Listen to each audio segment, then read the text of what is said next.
Everyone, welcome to my YouTube channel let's study साथ साथ। तो जैसा कि आपको पता है, इस चैनल पर अभी DSSB PGT इंग्लिश के MCQs की सीरीज चल रही है। इसी सीरीज में आज की हमारी वीडियो है। आई होप प्रीवियस वीडियोस को आपने देख ही लिया होगा, और अगर किसी ने अभी तक उन्हें नहीं देखा है तो वो इसी चैनल पर जाकर देख सकते हैं। मैंने ऑलरेडी प्लेलिस्ट क्रिएट करी हुई है। आप उस प्लेलिस्ट को ओपन करोगे तो आपको लगभग 11 से 12 वीडियोस मिलेंगी जिसमें मैंने MCQs कवर कराए हैं, और आगे भी मैं इसी सीरीज में वीडियो अपलोड कर रही हूँ। आप इन्हें भी देखिए, ठीक है। और शुरू करते हैं फिर आज के क्वेश्चंस को। देखिए, first question is consider the poets beloved. अब यहाँ पे मैचिंग टाइप का क्वेश्चन है, और इसमें ये कहा गया है कि पोएट और उसकी बिलव्ड, ठीक है, उनका मैच दिया गया है, और यहाँ पे पूछा गया है कि कौन सा इनकरेक्टली मैच्ड है, ठीक है। ऑप्शंस हैं, फर्स्ट कीट्स लॉरा, सेकंड है लैम एंड साइमंस, थर्ड है टेनिसन रोजा बेरिंग, फोर्थ इज मुल्कराज आनंद यास्मीन। तो इसमें से कौन सा इनकरेक्ट है ये आपको बताना है। सोचिए, आंसर कीजिए। What is the correct answer? Options आप यहां देख सकते हैं, ओनली 1, ओनली 4 या फिर 2 and 3।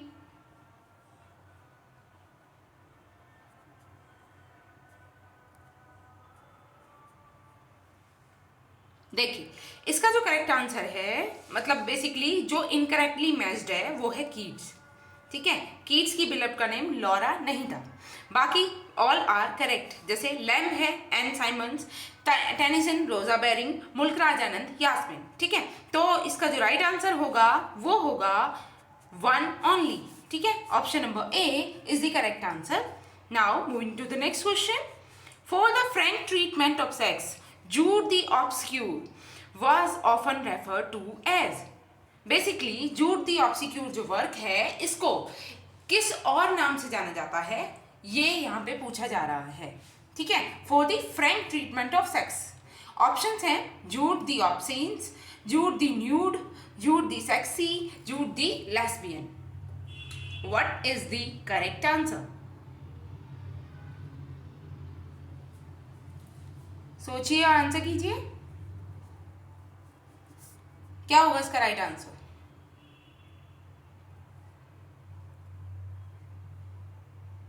यस, इसका जो राइट आंसर है वो है जूड दी ऑब्सीन, ठीक है। Option number A is the right answer. Now moving to the next question. Consider the following 2 statements of the critics. They talk about Charles Lamb which is incorrect 1। देखिए, यहाँ पर 2 statement दी है ये नीचे, ठीक है, और उनके राइटर्स के नेम दिए गए हैं, और बेसिकली आपको ये बताना है, ये दोनों ही स्टेटमेंट चार्ल्स लैम्ब के बारे में है। आपको ये पहचानना है कि कौन सी स्टेटमेंट जो है वो राइटर के उस राइटर से मैच नहीं करती, ठीक है, which is incorrect 1। First is there are essayist like Bacon of more massive greatness and other like sir Thomas Browne who can attain loftier heights of eloquence, but there is no other who has in an equal degree the power to charm। ये Compton Rickett ने दी है। Next है no essayist is more egotistical than Lamb, but no egotist can be so artless and yet so artful, so tearful and yet so mirthful, so pedantic and yet so human। E. Albert.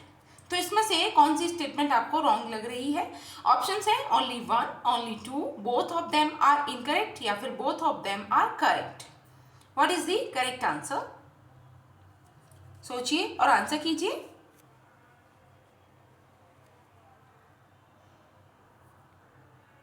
देखिए, इसमें जो first statement given है, there are essayist like Bacon of more massive greatness and other like sir Thomas Browne who can attain loftier heights of eloquence, but there is no other who has in an equal degree the power of charm।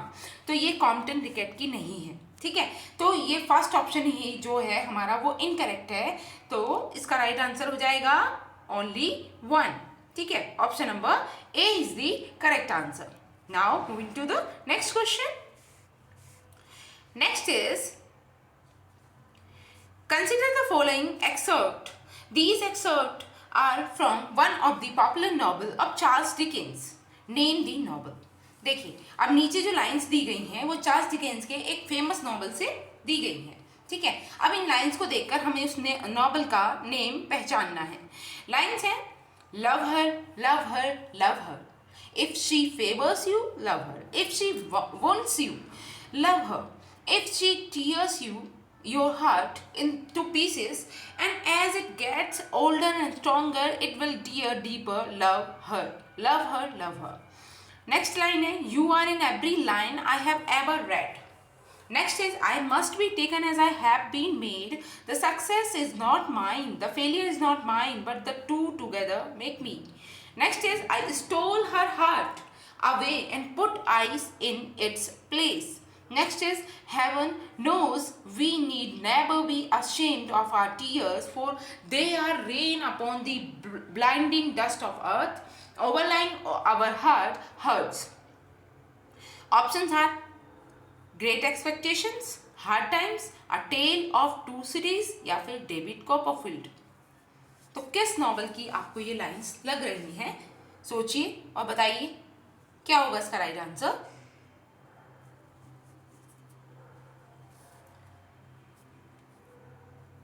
What is the correct answer? Charles Dickens का ये novel है।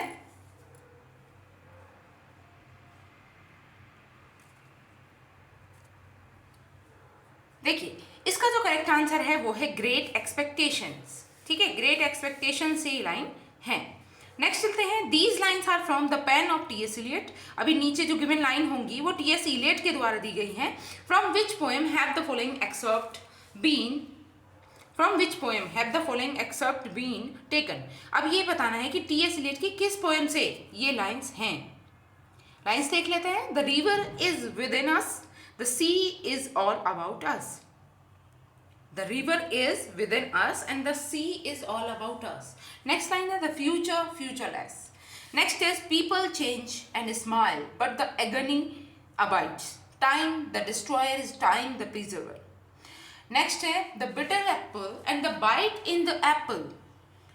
Options are the wasteland, burnt Norton 4 quatrains, east cooker 4 quatrains या फिर dry salvages 4 quatrains. What is the correct answer? सोचिए और answer कीजिए क्या होगा इसका राइट आंसर। तो देखिए टी एस इलियट की ये जो लाइंस हैं ये टी एस इलियट की कौन सी पोएम से हैं? ये हैं द ड्राई सैल्वेज 4 क्वाड्रेट से, ठीक है। Option number D is the correct answer. Next चलते हैं, these are the comments of the scholars and critics on a poet. ये सारे कमेंट्स जो हैं वो स्कॉलर और क्रिटिक्स के एक पोएट के बारे में हैं। Who is this poet? और वो पोएट कौन है ये फाइंड आउट आपको करना है। लाइन्स हैं, a great sorcerer of birds, ठीक है, ये कहा है आइगर स्ट्राविन्स्की ने। नेक्स्ट है, the very key keeper of the language, इसका भी सेम राइटर है। नेक्स्ट देखते हैं, whether he like or disliked is of no importance but he must be read, notes of friar. Next है, English poetry would have had no future without the invaluable work done by him, Frank Kermode. ये lines किसके विषय में कही गई हैं? Options are Yeats, Keats, Lamb या फिर एलियट। क्या होगा इसका राइट आंसर? सोचिए, आंसर कीजिए।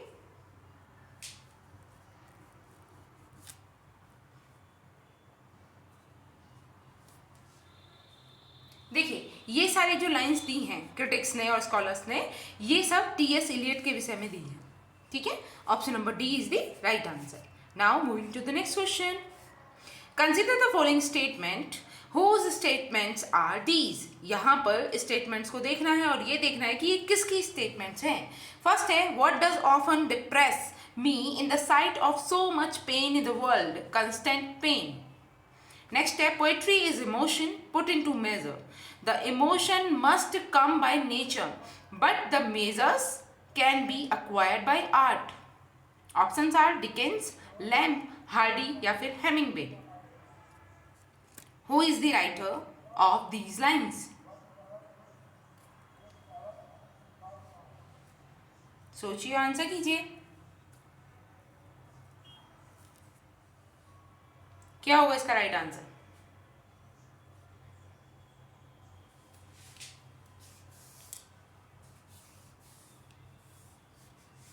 देखिए, ये दोनों जो स्टेटमेंट्स है ना, वो दी गई हैं हार्डी के द्वारा, ठीक है, Thomas Hardy. Option number C is the correct answer. Now moving to the next question. Here are 4 quotes from one of Hardy's novel, name the novel. देखिए, थॉमस हार्डी के एक नॉवल से ये लाइन्स हैं। इन लाइन्स को पढ़ते हुए हमें ये पहचानना है कि ये हार्डी का कौन सा नॉवल है। Why is it that a woman can see from a distance what a man cannot see close? Next statement is sometimes more bitterness is shown in 5 minutes than can be got rid of in a whole life. Next is an hour of bliss and many hours of sadness. Next is to be conscious that the end of the dream is approaching and yet has not absolutely come is one of the most wearisome as well as the most curious stages along the course between the beginning of the passion and its end. Options are Tess of the Urbervilles, The Return of Native, Jude the Obsequious या फिर Mayor of Casterbridge। क्या होगा इसका right answer? Lines को read out कीजिए और सोचिए कि ये हार्डी के कौन से नॉवल से ली गई हैं। सोचिए, आंसर कीजिए।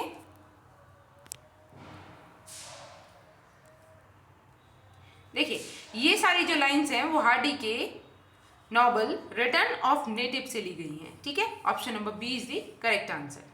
Now moving to the next question. Which book of Tennyson deals with the question of women's education? यहाँ पे हमें ये देखना है कि टेनिसन की कौन सी बुक है जो वुमेन एजुकेशन के क्वेश्चन से डील करती है, मतलब वुमेन एजुकेशन के बारे में है। ऑप्शन है Maud, the princess, lady of Shalott, none of these. तो ऑप्शन डी हम कट कर देते हैं। 3 ऑप्शन में से आपको सोचकर बताना है। मॉड है, द प्रिंसेस है, लेडी ऑफ शैलोट है। What is the correct answer? सोचिए, आंसर कीजिए।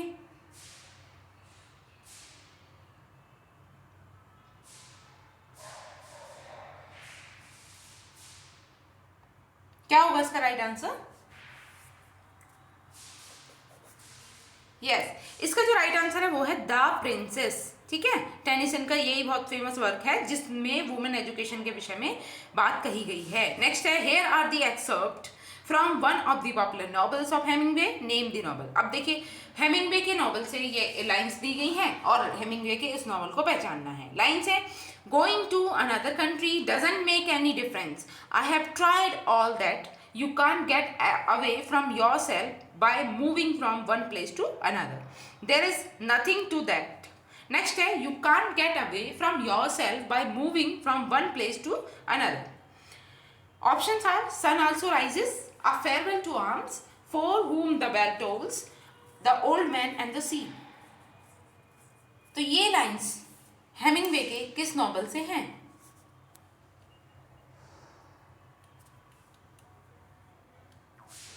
सोचिए, आंसर कीजिए। What is the correct answer? देखिए, ये दोनों ही जो स्टेटमेंट दी गई हैं ये हेमिंगवे के सन आल्सो राइजेस नॉवल से हैं, ठीक है। Option number A is the correct answer, the sun also rises. Next is consider the following excerpt from the popular novel. देखिए, इसे देखना है और फाइंड आउट करना है कि किस नॉवल से है। There is nothing else than now, there is neither yesterday certainly nor is there any tomorrow, how old must you be before you know that, there is only now, and if now is only 2 days, then 2 days is your life and everything in it will be in proportion. This is how you live a life in 2 days, and if you stop complaining and asking for what you never will get, you will have a good life. A good life is not measured by any biblical span. Name the novelist and novel. देखिए यहाँ पे novel का name भी बताना है plus उसके novelist का भी। ऑप्शन है Hemingway's for whom the bell tolls, next है Faulkner's sound and the fury, next is Dickens a tale of two cities, या फिर Hardy's return of native. What is the correct answer?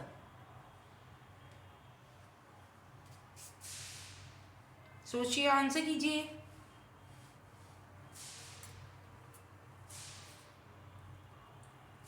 क्या होगा इसका right answer?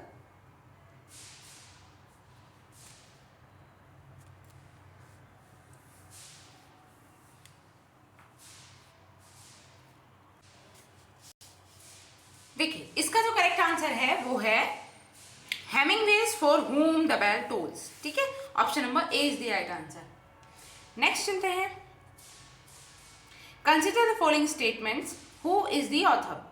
अब इन statements को देखकर ऑथर का नेम बताना है। स्टेटमेंट्स हैं, O for a life of sensation rather than of thoughts, poetry should surprise by a fine excess, I look upon fine phrases like a lover, I have loved the principle of beauty in all things.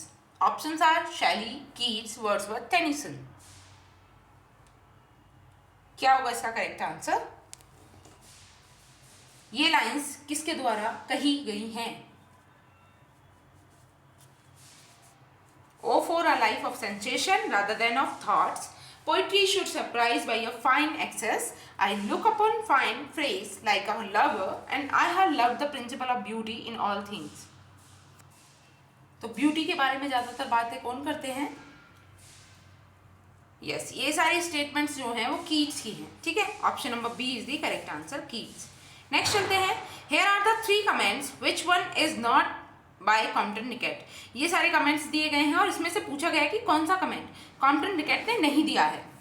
First है, where Wordsworth spiritualizes and Shelley intellectualizes nature, Keats is content to express her through the senses. Compton Rickett का है या नहीं ये check करना है। Next है, Keats as a poet is abundantly and enchantingly sensuous. Compton Rickett. Next है, Keats has no religion save the religion of beauty. Compton Rickett. अब आपको बताना है कि इसमें से कौन सा स्टेटमेंट कॉम्पटन निकेट ने नहीं दिया है। सोचिए, आंसर कीजिए। 3 स्टेटमेंट्स दिए गए हैं आपको, क्या होगा इसका राइट आंसर?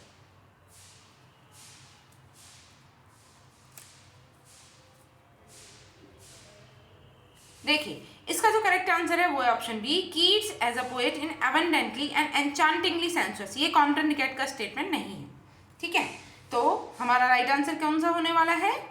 देखिए ऑप्शंस ये हैं, तो हमारा राइट आंसर है ओनली सेकंड। ठीक है, नेक्स्ट चलते हैं, here lies one whose name was writ in water.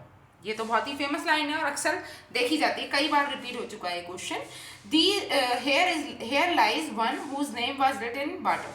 This is written on the epitaph on the as the epitaph on the grave of one of the romantic poets. Who is the poet?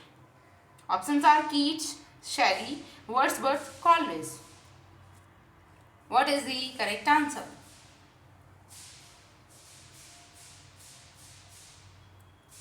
Yes, ये जो किसके epitaph पे लिखा हुआ है, ये Keats के। ठीक है, option number A is the correct answer.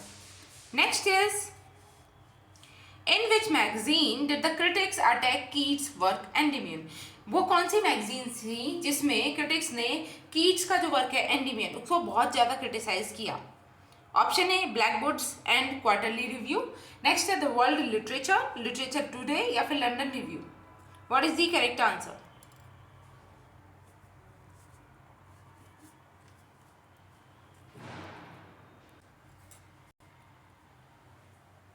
सोचिए, आंसर कीजिए।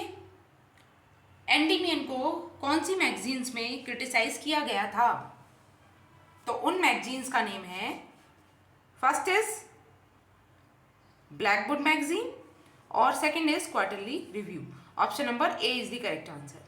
Next is, consider the following excerpt which are taken from one of the popular poems of Kamala Das, name the poem। अब देखिए कमला दास की एक बहुत ही फेमस पोएम से ये एक्सर्प्ट लिए गए हैं, ये लाइंस ली गई हैं, आपको उस पोएम का नेम बताना है। लाइंस है, I am Sinner I am saint. I am the beloved and the betrayed. I am Indian, very brown, born in Malabar. I speak 3 languages. Write in 2, dream in 1, don't write in English, they said. English is not your tongue. Why not leave me alone? Critics, friends, visiting cousins, every one of you, why not let me speak in any language I like? The language I speak becomes mine. Options are looking glass, next है dance of the inanch, the glass, या फिर an introduction. तो कमला दास ने अपनी किस poem से ये abstract लिया है?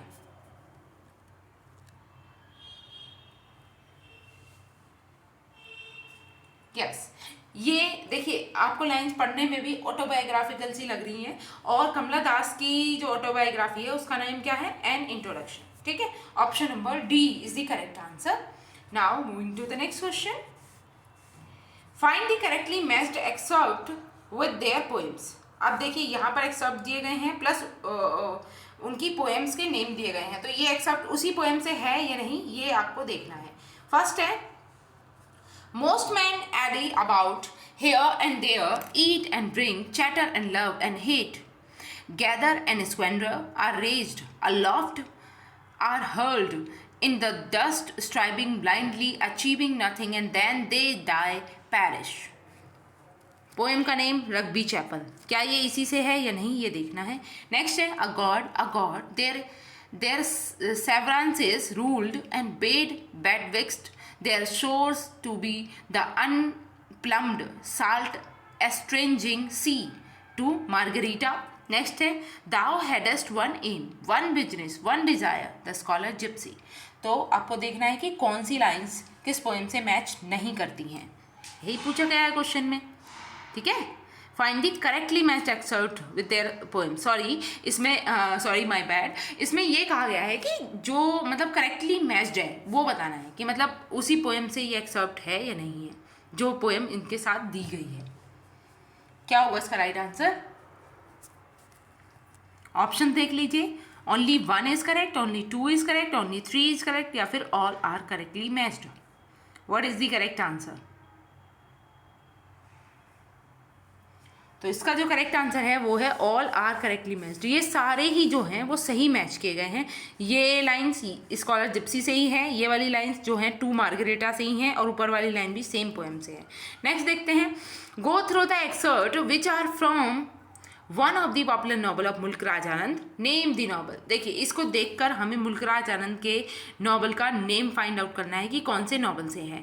First line, they think we are mere dirt because we clean their dirt.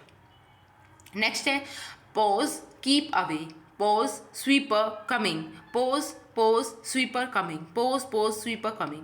ठीक है, ये लाइन आप पहचान ही पा रहे होगे मुल्क राज आनंद जी ने कौन से वर्क में इन सारी चीज़ों के विषय में जिक्र किया है। नेक्स्ट है, for them I am a sweeper untouchable untouchable untouchable. इससे तो आपको क्लियर हो ही गया होगा, that's the word untouchable, I am an untouchable.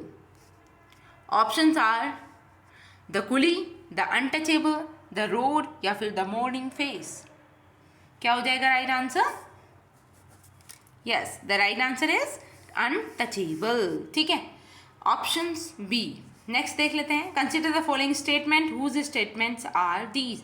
ये स्टेटमेंट्स किसके द्वारा गिवन है ये देख लेते हैं। फर्स्ट है, poetic reasonableness is the soul of poetry, the aim of literature is discovery and expression of truth, the subjectivity of the critic is then on par with the subjectivity of the creator, both are equally creative and critical. A poem empty of knowledge is a poem that merely schemes of the surface of life. Next is, in writing a poem I want to make or construct a pattern of meaning. Options are Kamala Das, Nissim Ezekiel, Frost, या फिर Keats. क्या होगा इसका right answer?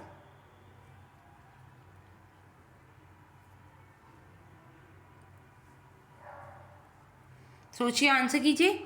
ये सारे statements किसके द्वारा given हैं?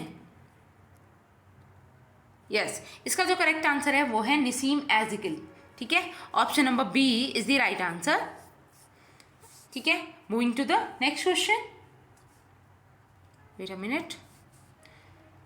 देखिए इसे और देख लेते हैं. Go through the following excerpt. Who is the poet of these excerpt. अब इन्हें देखना है और बताना है कि ये सारे किसके द्वारा दिए गए हैं या कौन पोएट है इनका. I am standing for peace and non violence. Why world is fighting. Why all the people of the world are not following Mahatma Gandhi. The patriot. Next है the bride is always pretty. The groom, a lucky man.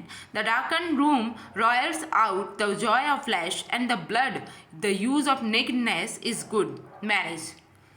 तो बताइए ये work किसके हैं. Options are Kamala Das, Nissim Ezekiel, Frost या फिर Keats. What is the correct answer.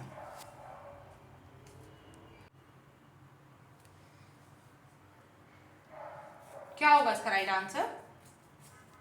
सोचिए, answer कीजिए. देखिए द पेट्रोइट और मैरिज, ये दोनों वर्क जो हैं वो किसके द्वारा लिखे गए हैं. ये लिखे गए हैं नसीम एज़िकल के द्वारा. ठीक है, option number B is the correct answer. ठीक है, आज के लिए हम इतना ही रखेंगे. आई होप मेरी ये वीडियो आपको अच्छी लगी होगी. और अगर वीडियो अच्छी लगी है तो आपको क्या करना है, आपको लाइक करना है और शेयर करना है. साथ ही अगर अभी तक आपने मेरे चैनल को सब्सक्राइब नहीं किया है तो अभी कर लीजिए. इसी तरीके के इंटरेस्टिंग क्वेश्चंस आपको डेली मिलते रहेंगे.